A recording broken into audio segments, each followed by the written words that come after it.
Beep boop, beep boop. Wah. When I first started this channel, I decided to dedicate it to the joy of gaming. I even made that my logo and tag on the website. It never occurred to me that I might have to explain what it means. I mean, it seems so obvious, right? Gaming, joy. Why would anyone be confused about that connection? And yet, I've had more than one person ask me to explain it. And because I can't resist the opportunity to toss out a manifesto, I'm going to oblige. Buckle up. I'm going to go full old fogey on all you. Yeah, I'm a grumpy old man. I've been playing games since I was a kid. When you play at your friend's house and in arcades, yeah, like you've seen in Stranger Things, only without the underground Soviet bases and the psychic ass-kicking chicks, or the extra-dimensional alien threats. So really not like Stranger Things at all, except for the part where there was an arcade and we hung out together. Anyways, that's the point. This was a different kind of gaming community. For one thing, you didn't call the guy playing with you a scrub, and you didn't tell him to die of cancer. Partly because he was sitting right next to you and would punch you in the face. Also because his mom was probably in the kitchen and it meant you weren't going to get any pizza rolls. And have a taste as big as these little Totino's pizza rolls. And you get sent home and she'd call your mom on the way. And just try beating Battletoads while you're confined to your room for 2 weeks and the only neighborhood copy of the game is currently at Derek's house. And he's not too happy about how you started the fight and got his mom talking about violent video games. My point is that it was a more civilized time. So uncivilized. Okay, I exaggerate, but the part about gaming being a shared experience is important. Back then, when you played a multiplayer game, you'd be playing against someone sitting in the same room. Wins and losses and triumphs were shared. I wasn't kidding about the only neighborhood copy of Zelda. Parents being parents, few kids had an enormous library of games. So when you got together with your friends, you would pool your games so you would have a decent selection. If someone got something good, there was sort of an informal library system where it would travel in your circle of friends with everyone getting it for a few days to play before having to pass it on.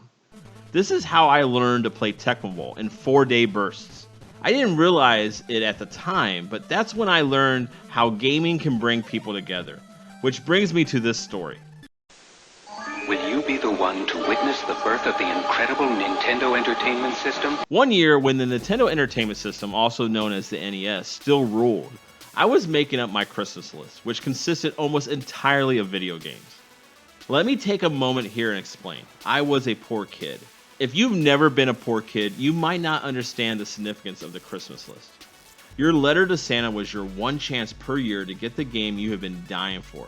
This is the only time your parents are going to think it's worth the money to buy you a new video game. One that isn't on bargain sale because it sucks, but a real, honest to God, envy of the neighborhood, top tier game. And there's not going to be another bite at the apple.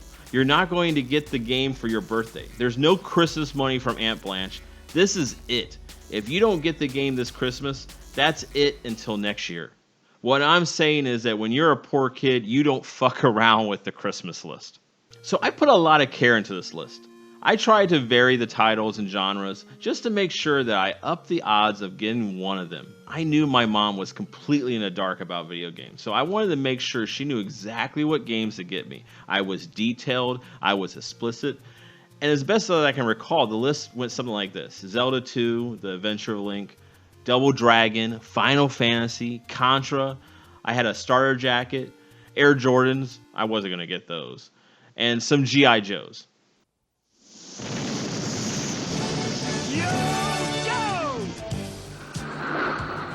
We'll fight for freedom wherever there's trouble. G.I. Joe is there. G.I. Joe. American hero. My mom took this list from me and went off and did her Christmas shopping. I didn't know what game she got, but I knew she bought a game and I was psyched for which one she chose. By the time Christmas morning arrived, I was in a state of excitement that makes the kid in that viral video about getting a PlayStation 2 look like a lithium addict. So we go open presents, and my mom hands me the big one, the game. And I tear open the wrapping paper as she looks on with those happy hopefulness that parents always have on Christmas morning. And once I get the paper off, I see what she bought me. Maniac Mansion.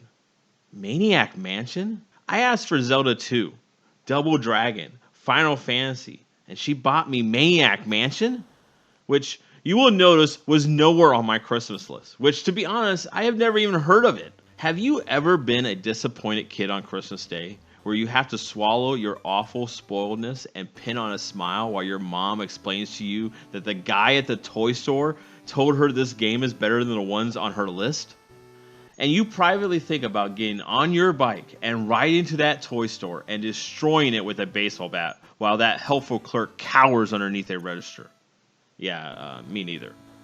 But here's the thing. Once I got over my disappointment and I popped in Maniac Mansion to play it, remember that part where I said no one had that many games? Yeah, so you played the games you had, even if one of them was E.T. for Atari.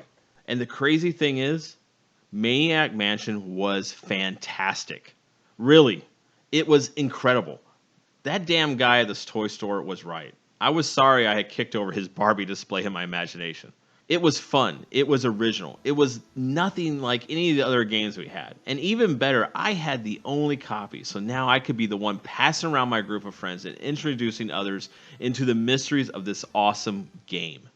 That might be the end of the story, except for one thing. One day, many years later, I was flying from Ohio back to Hawaii, where I was stationed in the Army.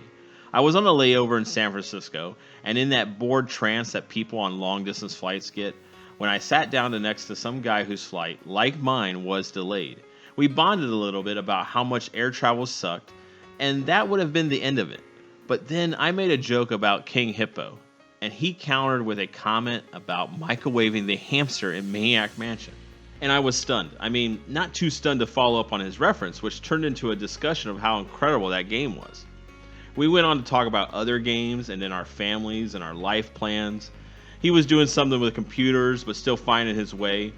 He had this nice things to say about the Army, and it was one of those instant moments of connection that made you feel better about the world. And that stranger, well, later it turned out to be Bill Gates. No, I'm kidding. It totally wasn't. I have no idea who that guy was, and to the best of my knowledge, there's no cool famous reveal here. Anyways, that's the point. The point is that games can bring people together. People who would normally have anything in common can find a shared joy in gaming. That's what my channel is about. Gaming can bring us joy, and joy can bring us together. So why focus on the negative and critical?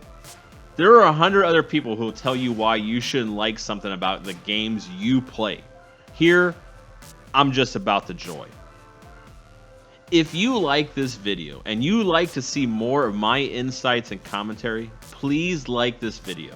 And if you want to support me and my channel, please share and subscribe. Thank you for watching. Gator6Charlie out.